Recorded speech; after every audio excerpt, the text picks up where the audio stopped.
आदाब नाजरीन, खबर खास में आप सभी का खैर मकदम। मैं हूं सैयद अहमद जीलानी।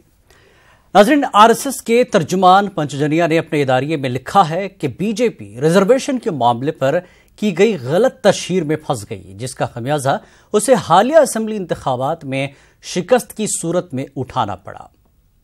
इदारिये में यह दावा किया गया कि 5 रियासतों में हुए असेंबली इंतखाबात में बीजेपी की शिकस्त की वजह मोदी मुखालिफ जज्बात नहीं, बल्कि उसकी वजह रिजर्वेशन जैसे हसास मामले पर की गई गलत तशहीर है। इदारिये में यह भी कहा गया कि राम मंदिर, गौवंश, आर्टिकल 370, 35A अगरचे तरक्याती मुद्दे नहीं हैं, लेकिन ये बीजेपी के मंशूर के अटूट हिस्से रहे हैं और इनसे पार्टी के हामियों का जज्बाती लगाव है। हालांकि एक तबका असेंबली इंतखाबात में मिली जीत बीजेपी की शिकस्त को मोदी हुकूमत के जवाल की इब्तिदा के तौर पर पेश कर रहा है। कुछ लोग इसे राहुल गांधी की कायदाना सलाहियतों की जीत करार दे रहे हैं।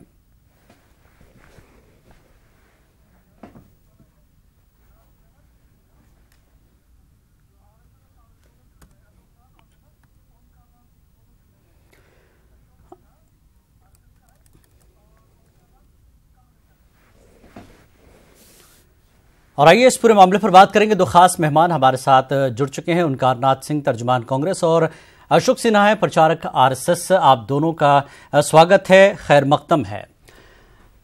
अशोक सिन्हा जी, जिस तरह से पंचजनिया में लिखा गया है कि सवाल यह है कि मोदी लहर है या कमजोर पड़ रही है। अगर लगातार 2014 से जिस तरह से जीत दर्ज करती आ रही थी बीजेपी, मजबूत दावेदारी थी, 2019 बल्कि 2022 आगे तक की बातें कर रहे थे, तो कैसे फंस गई रिजर्वेशन के मामले में, या खुद अपने जाल में फंस गई बीजेपी?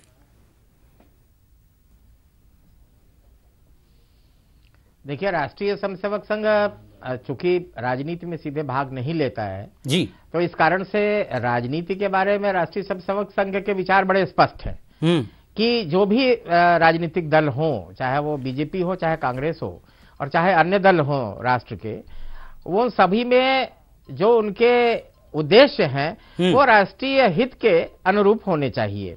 रिजर्वेशन के बारे में राष्ट्रीय स्वयंसेवक संघ का बड़ा स्पष्ट मत है कि जब तक इस देश में भेदभाव रहेगा तब तक इस देश में आरक्षण रहेगा, और आरक्षण समाप्ति के पूर्व आरक्षण प्राप्त करने वाले लोगों की भी राय ली जाए, ऐसा संघ का स्पष्ट विचार है। परंतु इसको बिहार चुनाव में गलत ढंग से प्रस्तुत किया गया, क्योंकि वो एक प्रश्न के उत्तर में कह रहे थे कि अगर वाजिब लोगों को नहीं रिजर्वेशन मिल रहा है तो उन्होंने कहा इसकी समीक्षा होनी चाहिए।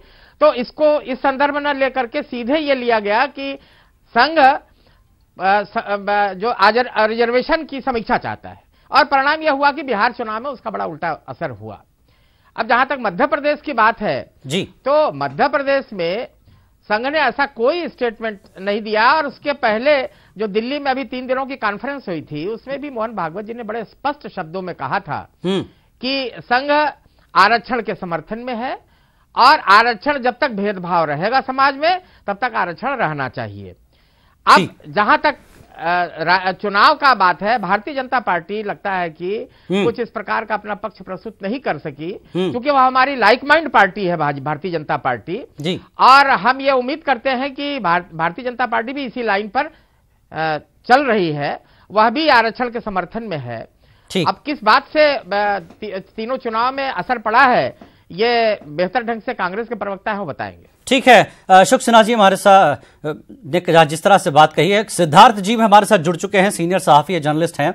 ओंकारनाथ जी, कितने सहमत हैं आप अशोक सिन्हा जी से?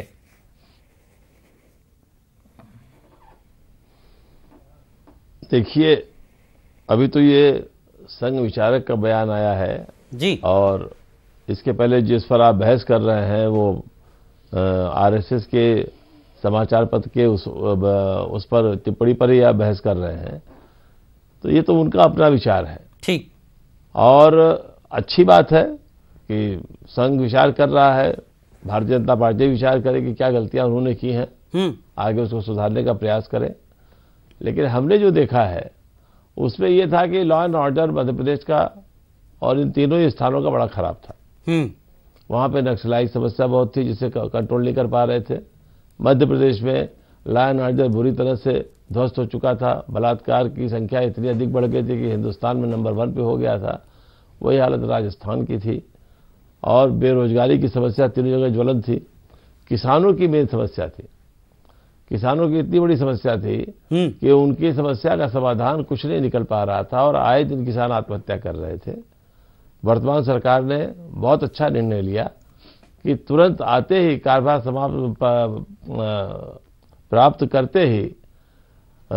प्राप्त करते ही उन्होंने, मध्य प्रदेश के मुख्यमंत्री ने और छत्तीसगढ़ के मुख्यमंत्री ने किसानों के ऊपर सबसे पहले ध्यान दिया। उनका 2 लाख तक का कर्ज माफ किया, ठीक, उनका न्यूनतम समर्थन मूल्य घोषित किया।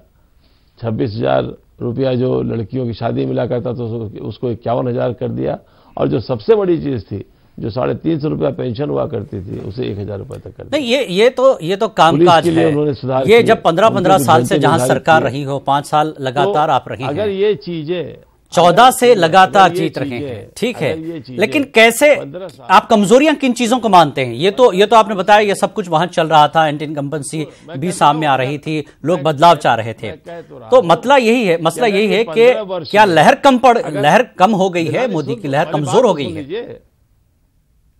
नहीं, लहर सुनिए, मोदी जी की लहर पर तो बाद में आऊंगा।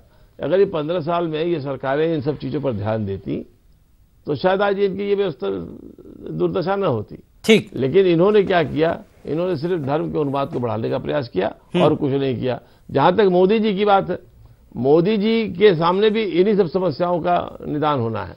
उन्होंने भी किसान समस्या का कोई निदान नहीं किया, बराबर वादा करते रहे कि न्यूनतम समर्थन मूल्य जो है मैं दूना कर दूंगा और अब 2022 तक दूना करने की बात कर रहे हैं। ठीक, तो अब हर चीज वो 2022 में ले जा रहे हैं।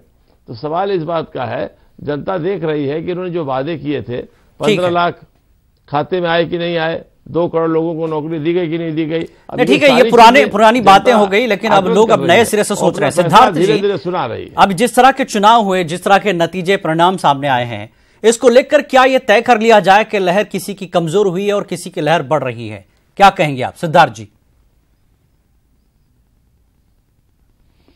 देखिए, लहर कमजोर और बढ़ जाने की तो बात ही नहीं है। दरअसल अब की स्थिति जो है, अब लहर कहीं बाकी ही नहीं बची है और लगातार 4.5 सालों में जो परेशानियां, जो मुश्किलात का सामना करना पड़ा लोगों को, चाहे वो नोटबंदी हो, नोटबंदी के बाद जीएसटी हो, छोटे कारोबार तबाह हुए और किसानों की जो हालत हुई। अब आप मध्य प्रदेश का जिक्र हो रहा था जी, मध्य प्रदेश को लगातार 3 साल उत्पादन के क्षेत्र में सबसे ज्यादा उत्पादन करने का पुरस्कार मिलता है और मध्य प्रदेश में किसानों की सबसे बुरी हालत होती है।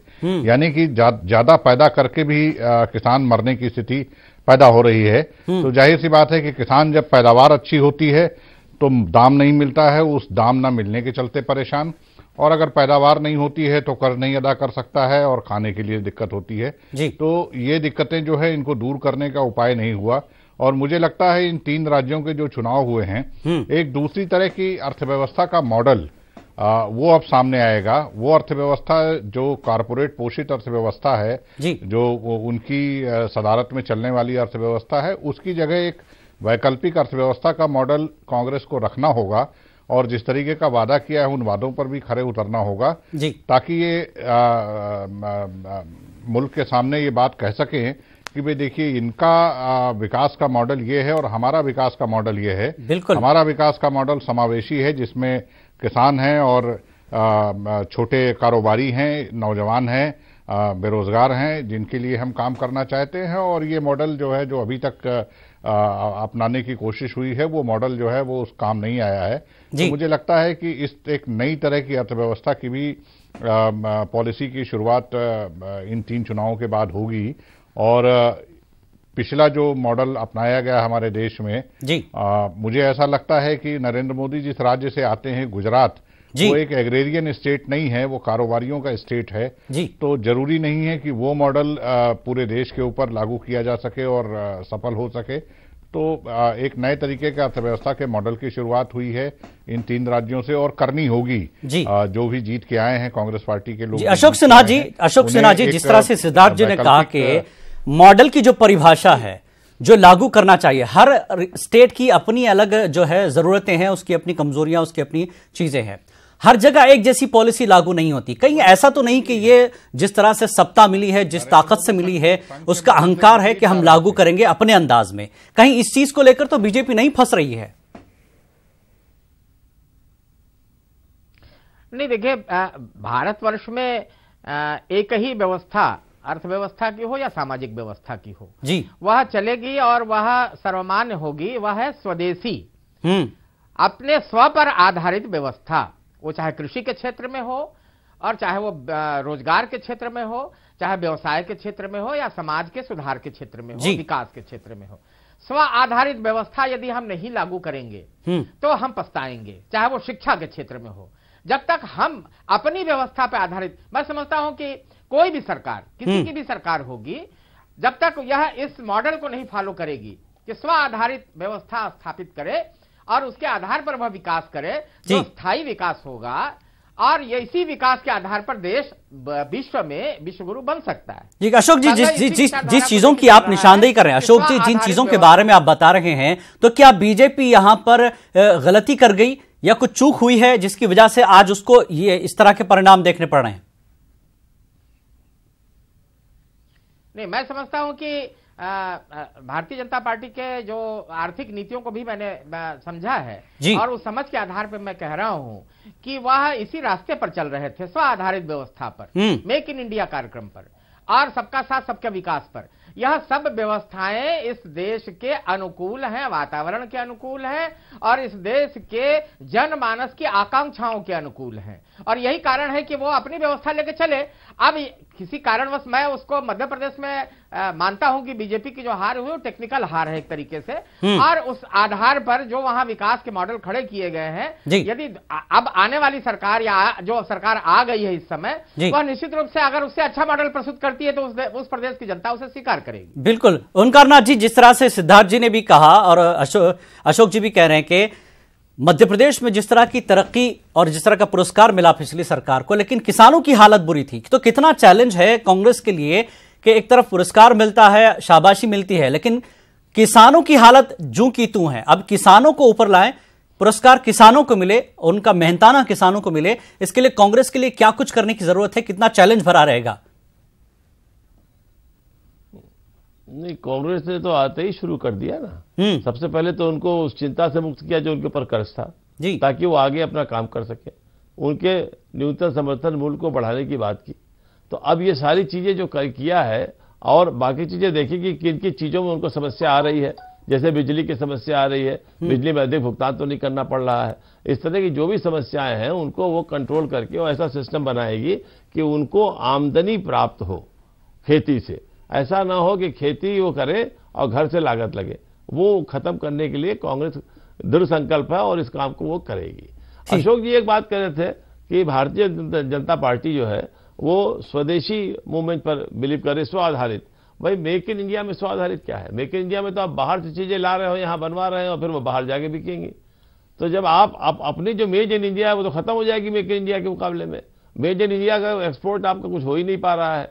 आपकी जो चीजें थी, जैसे मुरादाबाद का पीतल है, वहां फिरोजाबाद के कांच का व्यापार है, कालीन का है, भदोई का, इस तरह की सैकड़ों व्यापार हमारे यहाँ है। जो बनारसी साड़ी है, ये कुछ भी नहीं चल पा रहा है, सब ध्वस्त होता चला जा रहा है। जब तक आप इसको कैसे आगे बढ़ाएं, इस पर विचार नहीं करेंगे, तब तक मेक इन इंडिया तो कोई फायदा नहीं होगा। मेड इन इंडिया आपको ऐसा बनाना पड़ेगा विश्व के अंदर जो कि क्वालिटी उसकी A1 हो और कंपटीशन कर सके मार्केट के अंदर। ठीक, सिद्धार्थ जी, जिस तरह से 2014 से पहले कांग्रेस की यूपीए की सरकार रही और पिछले 4.5-5 साल के तकरीबन अब देख रहे हैं जिस तरह की सरकार चल रही है, कितना अंतर है वो गलतियां और मौजूदा जो गलतियां हुई है सरकार से? क्या 19 में क्या मैसेज जाएगा? चाहे क्योंकि सरकारें चाहे किसी की हो, दावे जरूर करते हैं, जनता के लिए बहुत कुछ बताया जाता है, लेकिन जमीन पर नहीं उतरती हैं बहुत सी सारी चीजें, जिसकी वजह से इस तरह के नतीजे आते हैं। क्या कहेंगे, अंतर क्या है दोनों सरकारों में? देखिए, दोनों सरकारों में अंतर बहुत सारा है। पिछली सरकार की बहुत सारी नीतियां ऐसी थीं जो नीतियां एक तरीके से गांव के नीचे तक समृद्ध बनाने की थी, चाहे वो मनरेगा की योजना हो या और भी कई इस तरह की स्कीम थी, राइट टू फूड था, राइट टू एजुकेशन था, राइट टू इंफॉर्मेशन था, बहुत सारी ऐसी चीजें थी जो आम आदमी के सशक्तिकरण की थी। मैं एक बात इस मौके पर और आपसे कहना चाहूंगा कि जो 10 साल सरकार यूपीए की चली और अभी जो राहुल गांधी का एजेंडा है, मुझे राहुल गांधी की जो नीतियां हैं या राहुल गांधी जिस तरफ काम करना चाहते हैं या जिस तरह की सदिच्छा उन्होंने जताई है, पिछले 3 चुनाव जो हुए हैं राज्यों के, वहां भी उन्होंने उन चीजों को खुलकर कहा है। मुझे लगता है कि राहुल गांधी अगर 2019 में उन्हें मौका मिलता है या जब भी मौका मिलता है, राहुल गांधी अपनी पिछली 10 साल की सरकार से भी एक फर्क तरह की अर्थव्यवस्था की नीतियां लागू करने की कोशिश करेंगे। वो नीतियां जो प्रो कॉर्पोरेट ना होकर आम जन को ज्यादा एड्रेस करेगी और ज्यादा कोर इश्यूज को एड्रेस करेगी, ऐसा लगता है। क्योंकि अगर मोटे तौर पर देखा जाए तो जिस जॉबलेस ग्रोथ की शुरुआत 91 के बाद उदारीकरण में हुई थी, कमोबेश मोदी सरकार में उस जॉबलेस ग्रोथ की नीति पर और आगे कदम ही रखे गए हैं। तो राहुल गांधी की जो, मैं जाति तौर पर ये कह सकता हूं कि जो राहुल गांधी की बातें जो हमें सुनने में आती हैं या जो राहुल गांधी चाहते हैं, वो अब से पहले की भी कांग्रेस की सरकारों की जो पॉलिसीज रही हैं उनसे कुछ अलग होगा। वो ज्यादा प्रो पुअर होगा, ज्यादा प्रो फार्मर होगा, ज्यादा फार्मर फ्रेंडली होगा और छोटे मझोले उद्योगों रोजगारों को ज्यादा प्रोत्साहित करने वाला होगा। तो इस लिहाजे से मुझे लगता है कि 3 राज्य इनको एक मौका दिया गया है। ये 3 राज्यों में जैसा शुरुआत हुई है, अभी ओंकारनाथ जी कुछ वहां की अभी कल की घोषणाओं के बारे में बता रहे थे जी। तो मुझे लगता है कि अगर ये 3 राज्यों में ये जैसा कुछ चाहते हैं आगे करना, अगर उसका थोड़ा सा भी प्रदर्शन कर पाते हैं तो इनके लिए ज्यादा आसान होगा किसानों का, नौजवानों का साथ जुटाने में, छोटे कारोबारियों का साथ जुटाने में। तो मुझे लगता है कि राहुल गांधी आगे सत्ता में आने पर या अगर उनको मौका मिलता है तो कैसा परफॉर्म करेंगे, इसको किसी पिछले 10 साल 15 साल से या उनकी ही अपनी सरकार से मत आंका जाए। राहुल गांधी का सोचने का नजरिया और राहुल गांधी का जो अप्रोच इन एक तरह से एक नई चीज हो सकती, उभर सकती है यूपीए से हटकर और बीजेपी मौजूदा एनडीए सरकार से थोड़ा मुख्तलिफ राहुल गांधी सोच सकते हैं। अशोक सिन्हा जी, आरएसएस हमेशा बीजेपी की जो है गाइड करती है, किस तरह की सरकार हो या आम आदमी की जो सोच है, जो मुद्दे हैं, उसकी जो जरूरतें हैं, इस पर आप लोग आरएसएस में सोच विचार जरूर करते हैं कि देश को इस वक्त क्या जरूरी है। तो ऐसे में क्या बीजेपी, आप लोगों की जो सहायता मिलती है, आप लोगों की जो मदद मिलती है, आपकी सोच विचार के तहत वो कहीं कहीं चलते हैं कुछ चीजों को लेकर, तो क्या आप लोगों ने जो गलतियां हुई उस पर समीक्षा नहीं की थी या उनको गाइड नहीं किया था बीजेपी को, जबकि अटूट माने जाते हैं बीजेपी और आरएसएस एक दूसरे के लिए? नहीं, देखिए 15 वर्षों तक मध्य प्रदेश में भारतीय जनता पार्टी की सरकार रही। एक लंबी अवधि थी उनको शासन में रहते हुए, शायद इससे अधिक समय पश्चिम बंगाल और माणिक सरकार की सरकार त्रिपुरा में जो थी वहां, और अब गुजरात 20वें साल में प्रवेश किया है। तो इन लोगों को छोड़ दिया जाए तो ये सबसे लंबी सरकार थी। और एक सत्ता विरोधी लहर तो आती ही आती है हर प्रदेश में। एक बार सत्ता किसी की रहती है, उसके बाद फिर चेंज चाहते हैं लोग, तो बदला है उन्होंने और बेहतरी के लिए बदला है। परंतु एक बात मैं कहना चाहूंगा, यानी ये एंटी इनकम्बेंसी थी, मानते आप? किसी की हार जीत नहीं मानते, एंटी इनकम्बेंसी थी जिसकी वजह से ये नतीजा आया है। नहीं, निश्चित है कि कांग्रेस जीती है और भाजपा हारी है, और या इसके पीछे सत्ता की जो वो होती है विरोधी शक्तियां, वो सक्रिय भी रहती हैं। परंतु एक चीज है कि बड़ा अच्छा प्रचार किया। जो 5 जन में जिस लेख का आप जिक्र कर रहे थे, उसमें इशारा इस बात पर था कि SC/ST कानून को इस तरीके से प्रचारित किया गया कि भारतीय जनता पार्टी या उसके पीछे संघ जो है यह आरक्षण के विरुद्ध है, जबकि ठीक इसके उल्टा विचारधारा है। और SC/ST एक्ट में खूब बड़ी तेजी से जो उसकी इनकी PR कंपनी रही होगी जिसके माध्यम से प्रचार तंत्र चला, यह प्रचारित खूब किया गया कि यह तो सवर्णों के खिलाफ पार्टी है और सवर्णों के हित में नहीं है। जबकि मैं ये मानता हूं कि पिछले 33 वर्षों से यह कानून लागू था SC/ST एक्ट, और अभी 5-6 महीने से अभी भी लागू है। कहीं कोई बहुत वितंडा, बहुत अत्याचार या इसका कोई समाचार नहीं आ रहे हैं, परंतु प्रचार इतनी तेजी से हुआ कि जो सवर्ण तबका था वह उसने यह महसूस किया कि कहीं हमारे लिए यह पार्टी बहुत कुछ नहीं कर रही है, और इस जाल में सवर्णों के कुछ लोग जरूर उसमें फंसे। उन्होंने नोटा दबाया, और कई जगहों पर आपने देखा होगा कि नोटा के वोट इतने अधिक पड़े हैं कि उससे कम में हार जीत का फैसला हो गया। तो फिर बीजेपी ने इस पूरे मुद्दे को लोगों तक सही अंदाज में क्यों नहीं पहुंचा पाई बीजेपी? कि उसका मत है क्या, वो चाहती क्या है? बताऊं, प्रचार में ये पीछे रहे, भ्रामक प्रचार जिसको कहते हैं, भ्रामक प्रचार में ये बहुत पीछे रहे। किसानों को ये कह दिया गया कि आपका सब कर्जा माफ कर देंगे। तो अब आप देखिए कि ये इसे रिजर्व बैंक भी नहीं अच्छा मान रहा है, और अर्थशास्त्री भी कह रहे हैं कि यह स्थायी समाधान नहीं है। तो स्थायी समाधान तो यह है कि किसानों की आमदनी और उनकी अर्थव्यवस्था सुदृढ़ हो, न कि ये जो कर्ज माफी वाली, हालांकि भाजपा ने भी उत्तर प्रदेश में कर्ज माफी की, परंतु संघ इसके विपरीत रहता है। संघ ये नहीं मानता कि आप कर्ज माफ करके किसी को बहुत भला कर सकते हो, आप उसका भला तभी कर सकते हो जब उसे सशक्त बनाओ। कृषि के ठीक है ओमकार नाथ जी, जिस तरह से अशोक जी कह रहे हैं कि कर्ज माफ कर देना कोई बड़ा मामला नहीं है, और तो आर्थिक स्थिति उसकी जो है बुनियादी तौर पर उसको मजबूत बनाया जाए, क्या कहेंगे आप? आपने आते ही वही काम किया जिस पर अशोक सिन्हा जी को एतराज है। अशोक जी ने तो वो बात कही जो रिजर्व बैंक बोल रहा है। मैं इनको ये कहना चाहता हूं, घर का मुखिया जो होता है, पैसा नहीं रहता है तो भी अगर लड़की की शादी करनी होती तो करता है कर्ज लेके। घर में कोई बीमार है तो उसका इलाज कराता है। अगर किसान बीमार है तो ये मुखिया कौन है? सरकार है। सरकार की जिम्मेदारी है कि पहले उसको ठीक करे, उसकी बीमारी का इलाज करे, उसको दुरुस्त करे, तब उसके बाद आगे देखे कि हमारी फाइनेंशियल कंडीशन कैसे सुधरेगी और उनकी स्थिति कैसे सुधरेगी। अभी तो हमें उनको उस वस्तुस्थिति पे लाना है जहां से वो ऊपर चल सके। इसके लिए हमें जो भी करना पड़ेगा हम करेंगे, और उसकी व्यवस्था कहां से करनी होगी उसको हम देखेंगे।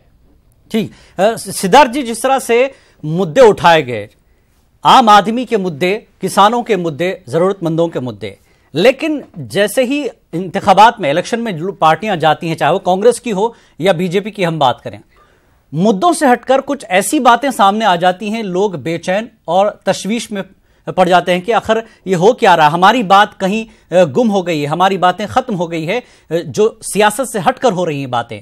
तो क्या इस चीज को लेकर भी जनता में एक तरह का आक्रोश था जिस वजह से नतीजे देखने को मिले? और 19 में क्या यही चीजें जनता को एक तरह से पता चल गया कि सियासी पार्टियां क्या कर रही हैं? सिद्धार्थ जी,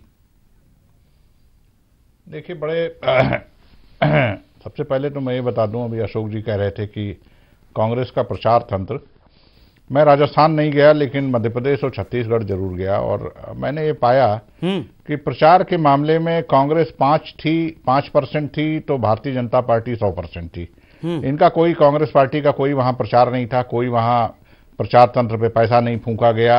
ये जो PR कंपनी की बात कर रहे हैं, सारी PR कंपनियां भारतीय जनता पार्टी का प्रचार कर रही थी। दूसरी बात, जो कर्ज माफी की बात हो रही है, तो जनता के सामने, चाहे वो राहुल गांधी हो या अन्य लोग हों, सामाजिक संगठन हो, वो इस मुद्दे को भी उठा रहे हैं कि पिछले 11 सालों से हमने 12 लाख करोड़ रुपए की सब्सिडी कॉर्पोरेट को दे दी। अगर वो सब्सिडी जायज है तो क्या किसानों को कर्ज माफ कर देना जायज नहीं है? ये भी एक मुद्दा बड़ा बन रहा है कि हम एक तरफ हम कहते हैं कि हम तीसरी सबसे बड़ी अर्थव्यवस्था देश की, और हम 10 लाख करोड़ रुपए हमारे देश के बड़े कॉर्पोरेट जो है वो बैंकों को दे नहीं रहे हैं। तो ये कैसी हमारी तीसरी अर्थव्यवस्था है सबसे बड़ी, कि जहां हम बैंकों का कर्जा दबाए हुए हैं, ये अर्थव्यवस्था है, और किसानों के लिए हमारे पास पैसा नहीं है। तो ये चीजें किसानों के बीच में भी उजागर हो चुकी हैं, और किसान इन चीजों को लेकर परेशान है। और जो नतीजे आए हैं 3 राज्यों के, ये सही बात है। मैंने छत्तीसगढ़ में ये पाया कि जिस दिन से ये ऐलान हुआ कि हम कर्ज भी माफ करेंगे और MSP को वाकई में हम जो है MSP 1800 से उसे हम 2500 करेंगे, किसानों ने, मैंने मंडियों में देखा, किसानों ने जाना बंद कर दिया। उनको मालूम था कि हम सरकार बदलने जा रहे हैं और जो सरकार आएगी वो हमें बेहतर एमएसपी देगी, जो कि कल 2500 रुपए की एमएसपी घोषित हो गई है। तो किसान भी अब तमाम सारी बारीकियों को बेहतर तरीके से समझ रहे हैं कि सरकार के पास बड़े उद्योगपतियों को देने के लिए पैसा है और हमारे लिए पैसा नहीं है। ये दावे, गलत मैसेज गया। ठीक है अशोक सिन्हा जी, जिस तरह से किसानों का मुद्दा है और आम जनता गरीबों का मुद्दा है, अब कारपोरेट की बातें नहीं चलेगी। कारपोरेट के लिए जिस तरह से इल्जाम लग रहा है बीजेपी पर, अब वापस आना पड़ेगा किसानों और गरीबों के पास। तो किस तरह की नीतियां आरएसएस तय करेगा बीजेपी के लिए, किस तरह की जो है सहायता करेगा? हमसे जब भारतीय जनता पार्टी को राय मांगती है तो निश्चित रूप से हम राय देते हैं जी। और वरना भारतीय जनता पार्टी एक लाइक माइंड पार्टी हमारी है, उनके अध्यक्ष है, उनकी अपनी कार्यकारिणी है, उनका संविधान है जी। वो अपने ढंग से चलते हैं, मगर वो विशेष अवसरों पर हमसे जरूर राय मांगते हैं। और अर्थव्यवस्था के बारे में हम यही कहना चाहेंगे कि सस्टेनेबल अगर डेवलपमेंट करना है तो हमें छोटे छोटे भ्रामक प्रचारों से और इस प्रकार के भ्रामक कार्यों से दूर रहना पड़ेगा। हमें टिकाऊ विकास के लिए आवश्यक है कि हम कारपोरेट जगत को भी साथ लेके चले और गरीब और किसानों के लिए भी साथ लेके चले। और यही कारण है कि जो सरकार केंद्र की है, उनकी जो योजनाएं हैं वो इस प्रकार की है कि गरीब को अधिक से अधिक मदद मिले। और बिना उद्योग के विकास भी नहीं होता, उद्योग के भी संरक्षण की आवश्यकता है और दोनों को सम्मिलित करके ही हम इस देश में सस्टेनेबल डेवलपमेंट कर सकते हैं, टिकाऊ विकास कर सकते हैं। और इसके लिए हमें किसी पक्ष को इग्नोर नहीं करना पड़ेगा। हम ऐसा नहीं कि एक पक्ष के बारे में सोचे और दूसरे पक्ष के बारे में सोचे ही नहीं, तो निश्चित है कि दोनों पक्ष लेके साथ। लेकिन जिस तरह से सरकार पर इल्जाम लग रहा है कि कारपोरेट के खर्चे माफ होते हैं, सिर्फ कारपोरेट के बारे में सोचा जा रहा है, किसानों के बारे में और गरीब आम आदमी के बारे में नहीं सोचा जा रहा है, जिसकी वजह से ये परिणाम आ रहे हैं। और मोदी लहर में इसी वजह से जो है मुखालफत हुई है। मैं समझता हूं कि अगर गरीबों से राय ली जाए जी तो उनके पास अनेक योजनाएं ऐसी पहुंची हैं जिससे कि उनको सीधा लाभ हुआ है। और बिजली योजना है, आपके मकान की योजना है, आपके शौचालय की योजना है, आपके उज्ज्वला योजना है। योजनाएं बहुत हैं, लेकिन जमीन पर उतरे और लोगों तक पहुंचे, आम आदमी तक पहुंचे, वरना ऐसे परिणाम देखने को मिलते रहेंगे, चाहे पार्टी कोई भी हो। बहुत बहुत शुक्रिया आप तीनों मेहमानों का, ओमकार नाथ जी और अशोक सिन्हा जी, सिद्धार्थ जी, आप तीनों का कि आप इस बहस में शामिल हुए। कारपोरेट नहीं, किसानों के बारे में सोचा जाए, आम और गरीब आदमी के बारे में सोचा जाए, योजनाएं सिर्फ कागज पर नहीं जमीन पर भी उतारी जाए, वरना इस तरह की मुखालिफ लहर देखने को मिलेगी, चाहे वो सरकार किसी की भी हो। इस डिबेट में फिलहाल इतना ही। आदाब।